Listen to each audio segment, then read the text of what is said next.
Hello, જય માતાજી, જય શ્રી કૃષ્ણ। આજની વાર્તા શરૂ કરીએ પહેલાં વિડીયો ગમે તો લાઈક અને શેર કરી દેજો। ચેનલ ઉપર જો તમે નવા હોય તો ચેનલને સબસ્ક્રાઈબ કરી દેજો। તો ચલો શરૂ કરીએ આજની વાર્તા। જીવનધારા, પ્રિયજનો દ્વારા વિશ્વાસઘાતની વાર્તાઓ।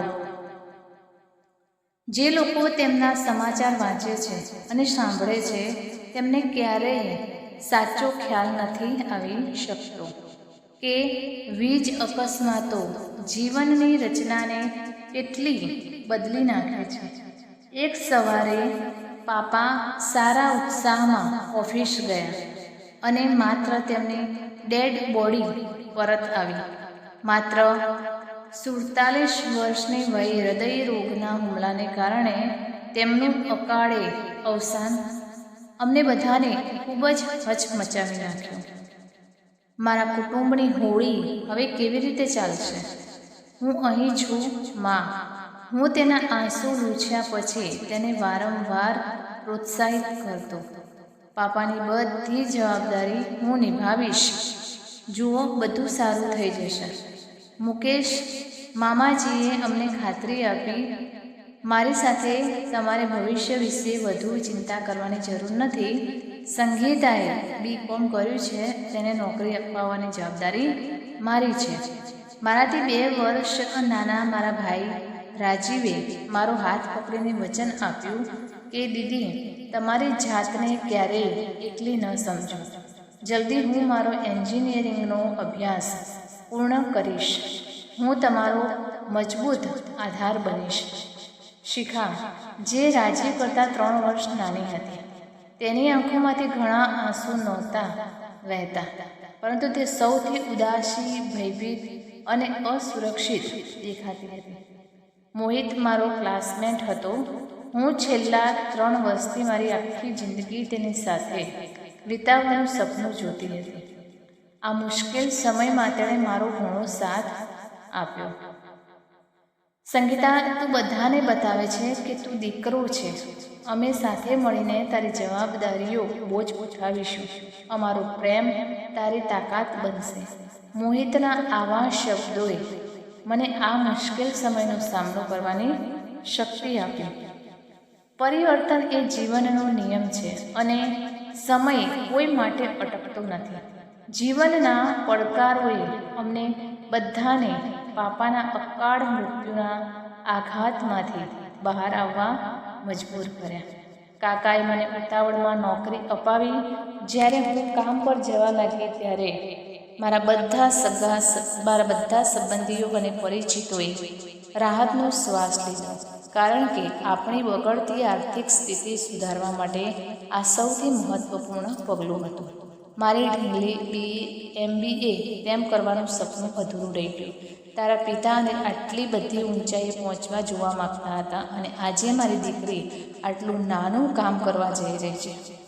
પ્રથમ દિવસે મને ઘરેથી વિદાય લેતા માતા અચાનક રડી પડી। માતા, MBA હું તે પછીથી પણ કરી શકું છું। અત્યારે મારે રાજીવ અને શિખાનું ભવિષ્ય સંભાળવાનું છે। આ રીતે રડીને મારું મનોબળ નીચું ન કરો, પ્લીઝ। મેં તેના કપાળ પર ચુંબન કર્યું અને ઘરની બહાર આવી, નહીતર મારા આંસુ જોઈને તે વધુ અસ્વસ્થ થઈ ગઈ હોત। મોહિત અને મેં સાથે ગ્રેજ્યુએટ થયા હતા। તેણે MBA કર્યું। જ્યારે મને પ્રવેશ મળ્યો ત્યારે હું ખૂબ જ ખુશ હતી। હું મારા પ્રેમીની સફળતામાં મારી સફળતા જોઈ રહી હતી। મારા હોઠ પર ઉદાસી સ્મિત સાથે મેં મારા મનના કોઈ ખૂણામાં વેદનાને ઊંડે દફનાવી દીધી। મારા પિતાના સમયમાં દર મહિને 20,000 રૂપિયા ઘરમાં આવતા હતા। મારી ₹8,000ની કમાણીથી મારા ઘરનો ખર્ચો થઈ શકતો નથી। ફ્લેટના હપ્તા, રાજીવ અને શિખાની ફી અને માતાની સતત ઉધરસની સારવારના અર્થે આર્થિક સંકટમાં વધારો કર્યો। જો દર મહિને બેંકમાંથી પૈસા ઉપાડવાનું ચાલુ રહેશે તો હું મારી બંને દીકરીઓના લગ્ન કેવી રીતે કરી શકીશ? અમારો ખર્ચ ઘટાડવો પડશે। મારી માતાને રાત દિવસ રડવું સારું લાગતું નથી, પણ તે સાચું કહેતી હતી। ફળો, દૂધ, કપડાં સૌ પ્રથમ ખરીદ્યા હતા. મજાના નામે કોઈ ખર્ચ નથી. માતાએ દાસી કાઢી. હોસ્ટેલમાં રહેતા રાજીવે પોકેટ મની ઓછી કરી દીધી હતી. આ કાપની એક અસર એ થઈ કે ઘરનો દરેક સભ્ય વિચિત્ર તણાવનો શિકાર બન્યો. એકબીજામાં કડવા અને આકરા શબ્દો બોલવાના બનાવો વધ્યા. બદલાયેલા સંજોગો સામે કોઈ ફરિયાદ કરે તો માં કલાકો સુધી રડતી. ક્યારેક મારું મન ખૂબ ઉદાસ થઈ જાય છે અને નિરાશાનો શિકાર બની જાય છે. હિંમત ન હાર સંગીતા, સમય ચોક્કસપણે બદલાશે અને હું કદાચ તમારી સાથે ન હોઉં, પરંતુ હું હજી પણ તમારી સાથે છું. તમારે બિનજરૂરી ટેન્શન લેવાનું બંધ કરી દેવું જોઈએ.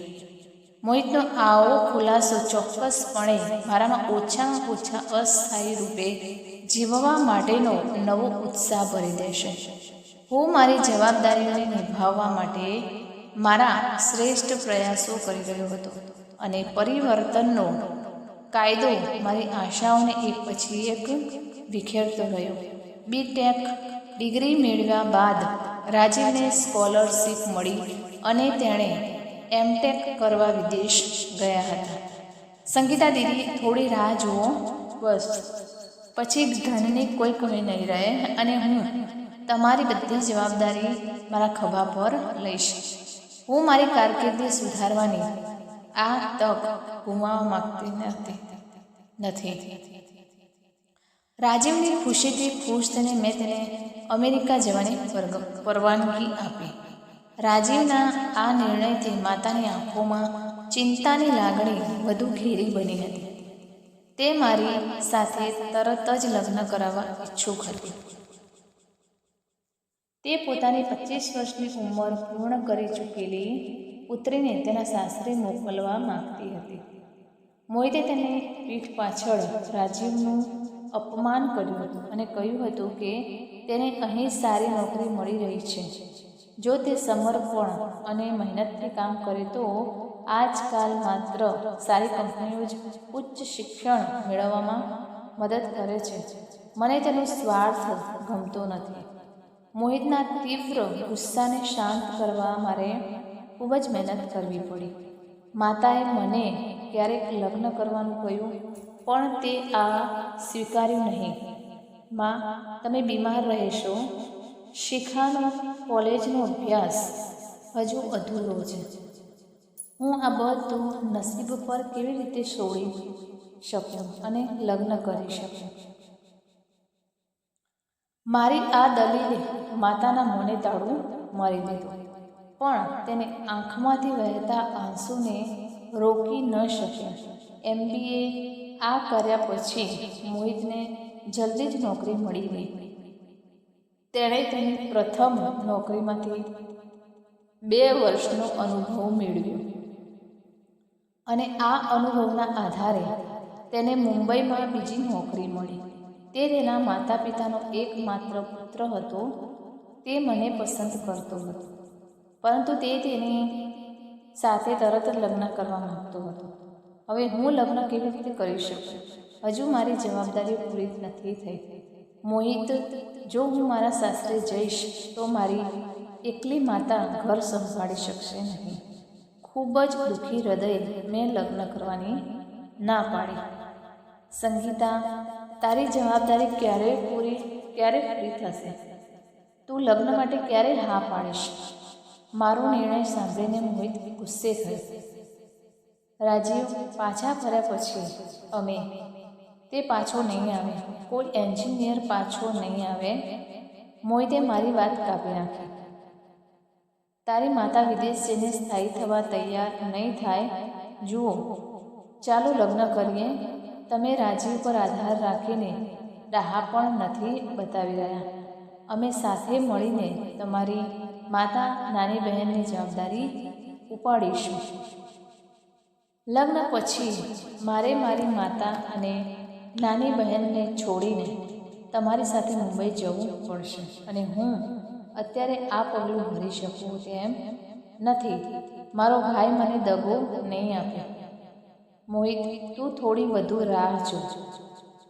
મોહિતે મને ઘણું સમજાવ્યું, પણ મેં મારો નિર્ણય ન બદલ્યો. તેના વતી માએ પણ વાત કરી, પણ હું લગ્ન કરવા તૈયાર નહોતી. મોહિત એકલો મુંબઈ ગયો હતો. એ વખતે મને ખ્યાલ ન હતો, પણ આ પગલાંથી અમારા પ્રેમ સંબંધમાં ભંગાણના બીજ રોપાયા હતા. સમય એ પણ સાબિત કર્યું કે મોહિતનો રાજીવ વિશેનો અભિપ્રાય સાચો હતો. અભ્યાસ પૂરો કર્યા બાદ તેણે ત્યાં નોકરી કરી. તે અમને મળવા પણ આવ્યો અને મારી માતાને મોટી રકમ આપી, પણ તે મારી જવાબદારી પોતાના ખભા પર લેવા તૈયાર ન હતો. સંજોગોએ મને કઠિન બનાવી દીધી. મોહિત કે રાજીવે મારા આંસુ જોયા નહીં. મેં તે બંનેને એક અહેસાસ ન થવા દીધો કે તેમનો ટેકો ગુમાવ્યા પછી હું કેટલી એકલો અને ભાંગી પડ્યો હતો. માં લગ્ન માટે રાત દિવસ બૂમો પાડતી હતી, પણ મારામાં લગ્નનો બધો જ ઉત્સાહ મળી ગયો હતો. જ્યારે પણ કોઈ સંબંધ મારા માર્ગે આવતો, ત્યારે મારી માતાનો અવાજ મારા માટે માથાનો દુખાવો બની જતો. પછી સંબંધો બંધ થઈ ગયા અને અમે માતા અને પુત્રી એકબીજાથી દૂર થઈને મૌન સાથે સમય પસાર કરતા હતા. જ્યારે હું 30 વર્ષની થઈ, ત્યારે શિખાએ કોમ્પ્યુટર કોર્સ કર્યો અને સારી નોકરી મળી. લગ્ન માટે એ યોગ્ય ઉંમર હતી. જ્યારે તેના માટે સારો પ્રસ્તાવ આવ્યો, ત્યારે તે તરત જ હા કહી દીધી. રાજીવે તેના લગ્નનો તમામ ખર્ચ ઉઠાવ્યો હતો. તેણે પોતે પણ ભાગ લીધો હતો. શિખાને જોઈને માતાને ખૂબ જ રાહત અનુભવી. જતાં પહેલાં રાજીવે મને કહ્યું હતું કે તે તેની એક સહકર્મીની છોકરી સાથે લગ્ન કરવા માંગે છે. લગ્નની તારીખ 2 મહિના પછી હતી. તેણે અમારા બંને માટે ટિકિટ બુક કરાવી, પણ હું તેના લગ્નમાં હાજરી આપવા અમેરિકા ગઈ ન હતી. માં એકલી અમેરિકા ગઈ અને થોડા અઠવાડિયા ગાળીને પાછી આવી. તે બહુ ખુશ ન હતી, કારણ કે તેની પુત્રવધુ તેની સાથે સારું વર્તન કરતી ન હતી. માં, તું અને હું એકબીજાની સંભાળ રાખીને સુખી જીવન જીવીશું.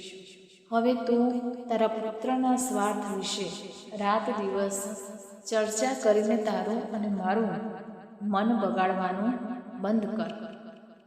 મારા સમજાવ્યા પછી એક રાત્રે મારી માતા મને ગળે લગાડીને ખૂબ રડી. પણ નવાઈની વાત એ છે કે મારી આંખમાંથી એક પણ આંસુ ટપક્યું નહીં. હવે મારા જીવનમાં પૈસાની કમી નહોતી. મારી અને મારી માતાની સગવડ માટે મેં હપ્તે કાર પણ લીધી. અમે બંને ખાઈએ છીએ અને સારા કપડાં પહેરીએ છીએ. મારા લગ્ન ન હોવાના કારણે માતા હજુ પણ સમયાંતરે લોકોને તેમની પીડા સંભળાવતા દરેક જણ મને હસતો જોશે, પરંતુ માત્ર હું જ જાણતી હતી કે મારું જીવન કેટલું એકવિધ અને કંટાળાજનક બની ગયું છે અને યાંત્રિક રીતે આગળ વધી રહ્યું છે. સંગીતા, તારે વિદુર સાથે લગ્ન કરવા જોઈએ. છૂટાછેડા લીધેલા પુરુષ સાથે જ હું નહીં હોઉં તો તારી જિંદગી એકલી કેવી રીતે પસાર થશે? એક રાત્રે તેની આંખોમાં આંસુ સાથે માતાએ મને ફરીથી જૂનો પ્રશ્ન પૂછ્યો. જીવન દરેક પરિસ્થિતિમાં સમાપ્ત થાય છે માતા. જ્યારે હું ખુશ અને સંતુષ્ટ છું, તો પછી તમે મારી ચિંતા કરીને દુઃખી કેમ થાઓ છો? હવે સ્વીકારો કે તમારી મોટી દીકરી કુંવારી અવસ્થામાં જ મરી જશે. મેં હસીને એમની પીડા હળવી કરવાનો પ્રયાસ કર્યો. તારા પિતાના અકાળે અવસાનથી હું વિધવા બની ગઈ અને તને તેની જવાબદારીઓ નિભાવવાની સજા મળી કે તું લગ્ન કર્યા વિના વિધવા જેવું જીવન જીવવા મજબૂર છે. માતા ફરી ખૂબ રડી અને તે રાત્રે પણ મારી આંખો ખાલી રહી ગઈ.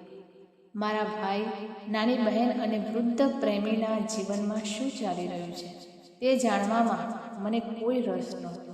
ભૂતકાળની ઘણી બધી ખરાબ યાદો મારી અંદર દટાઈ ગઈ હતી, પરંતુ તેના કારણે મને ક્યારેય દુઃખ થયું નથી. મારી સમસ્યા એ હતી કે મારો વર્તમાન નિસ્તેજ અને અર્થહીન લાગતો હતો અને ભવિષ્ય વિશે મારા મનમાં કોઈ આશા કે ઉત્સાહ બાકી નહોતો. હું શાબ્દિક રીતે મશીન બની ગઈ. જીવનમાં સમયની સાથે બદલાવ આવે તે અનિવાર્ય છે. કપૂર સાહેબના કારણે મારા જીવનની ગુણવત્તા પણ બદલાઈ ગઈ. કપૂર સાહેબ અમેરિકામાં મારા સિનિયર હતા. તેઓ તેમના કામમાં ખૂબ જ કુશળ અને સારા સ્વભાવના હતા. એક સાંજે જ્યારે હું વરસાદને કારણે મારી ચાર્ટર્ડ બસ ચૂકી ગઈ, ત્યારે તેણે મને તેની કારમાં મારા ઘરે જવા માટે લિફ્ટ આપી. મારા કહેવા પર તે ઘરની અંદર ચા પીવા પણ આવ્યા. તેણે તેની માતા સાથે ઘણી વાતો કરી. અમારા બંનેના મમ્મી અને દીકરીના હૃદય પર સારી છાપ છોડીને તે સાંજે જ તે વિદાય થયા. આગલા અઠવાડિયે એક યોગાનું યોગ એવો બન્યો કે અમે બંને એક સાથે ઓફિસની બિલ્ડિંગમાંથી બહાર આવ્યા. થોડી અનિચ્છા પછી હું તેની સાથે કારમાં ઘરે પરત ફરવા સંમત થઈ. આપણે કોફી પીશું અને પછી ઘરે જઈશું. મને પૂછ્યા વિના તેણે એક લોકપ્રિય રેસ્ટોરન્ટની સામે કાર રોકી. કોફીની સાથે મેં ઘણું ખાધું અને પીધું. ઘણા સમય પછી હું દિલ ખોલીને હસવા લાગી. તે રાત્રે હું એ લાગણી સાથે સૂઈ ગઈ કે આજનો દિવસ ખૂબ જ સારો હતો. હું ખૂબ જ ખુશ હતી અને મારી પ્રબળ ઈચ્છા હતી કે મારા જીવનમાં આવા સારા દિવસો આવતા રહે. મારી આ ઈચ્છા પણ પૂરી થઈ. કપૂર સાહેબ અને મારામાં ઉંમરનો ઘણો તફાવત હતો. આમ છતાં તે મારા માટે સારા સાબિત થઈ રહ્યા હતા. અમે અઠવાડિયામાં 1-2 વખત નાની ખરીદી માટે અથવા ખાવા માટે ચોક્કસપણે બહાર જઈશું. તે મારા ઘરે પણ આવતા. માતા તેની સાથે સારી રીતે મળી. હું તેની કંપનીમાં મારી જાતને એકદમ સુરક્ષિત અને ખુશ માનું છું. મારી અંદર જીવનનો ઉત્સાહ પુનઃ ઉત્પન્ન કરવામાં તે સંપૂર્ણપણે સફળ રહ્યો. પછી એક સાંજે બધું ખોટું થઈ ગયું. તે સાંજે જ્યારે તેની પત્ની તેના 2 બાળકો સાથે તેના માતા પિતાના ઘરે ગઈ હતી, ત્યારે તે મને પ્રથમ વખત તેના ફ્લેટ પર લઈ ગયો. તેમને તાળું ખોલતા જોઈને હું આશ્ચર્યચકિત થઈ ગઈ, પરંતુ ત્યાં કંઈ ખતરનાક નહોતું. મને ક્યારેય ખ્યાલ ન હતો કે તેનો ઈરાદો ખરાબ હતો. જ્યારે તેણે ફ્લેટની અંદર અચાનક મારા પર બળજબરી શરૂ કરી, ત્યારે મને જોરદાર આંચકો લાગ્યો.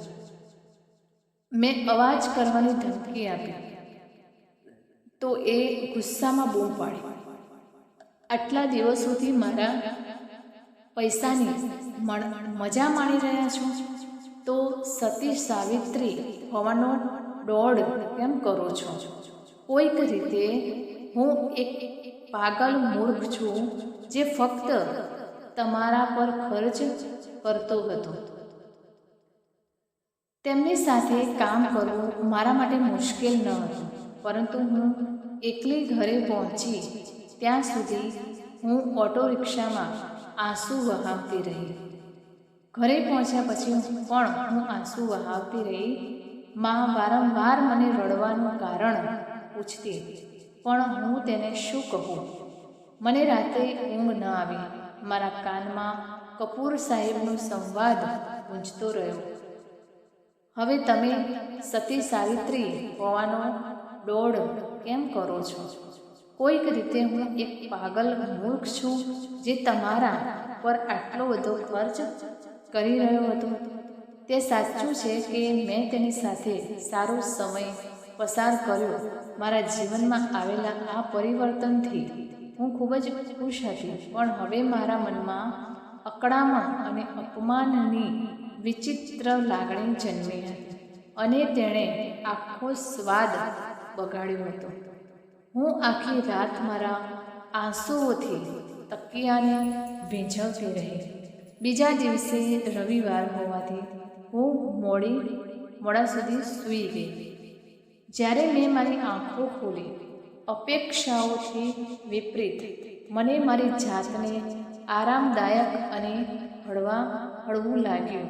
જ્યારે મન આ પરિસ્થિતિનું વિશ્લેષણ કરે છે, ત્યારે તેનું કારણ તરત જ સમજાઈ ગયું હતું.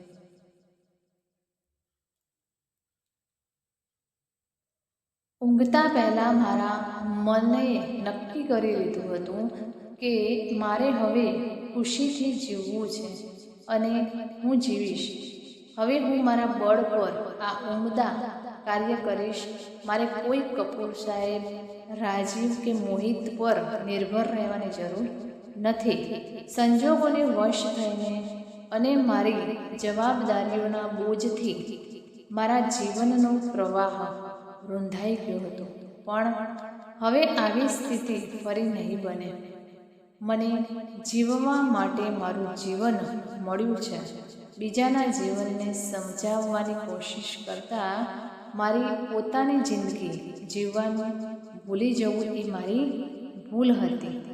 જે ગેરસમજને કારણે કપૂર સાહેબ મારી અજ્ઞાનતાનો શિકાર બન્યા, તે હું ક્યારેય પુનરાવર્તન નહીં કરું.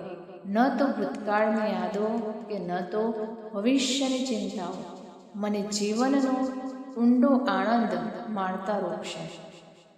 આ વિચારો મારા મનમાં ઊંડે સુધી ઘૂસી જતા હું સૂઈ ગઈ.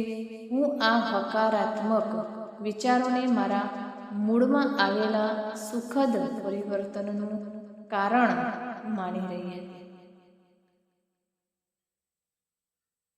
થોડા દિવસો પછી મારા અથ્ય સાથીદાર નીરજે મને કંઈક પર દાવ લગાવવાનો પ્રયાસ કર્યો.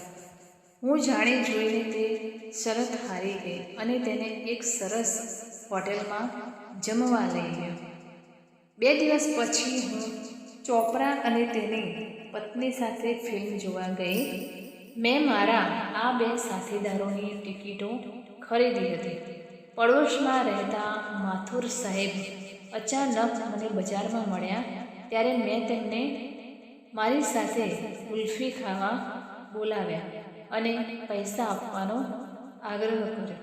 મારા અટકેલા જીવનને ફરીથી આગળ વધારવા માટે મેં જરૂરી પગલાં લેવાનું શરૂ કર્યું હતું. કપૂર સાહેબની જેમ હું અન્ય કોઈ માણસને ગેરસમજનો શિકાર બનવા દેવા માગતી ન હતી.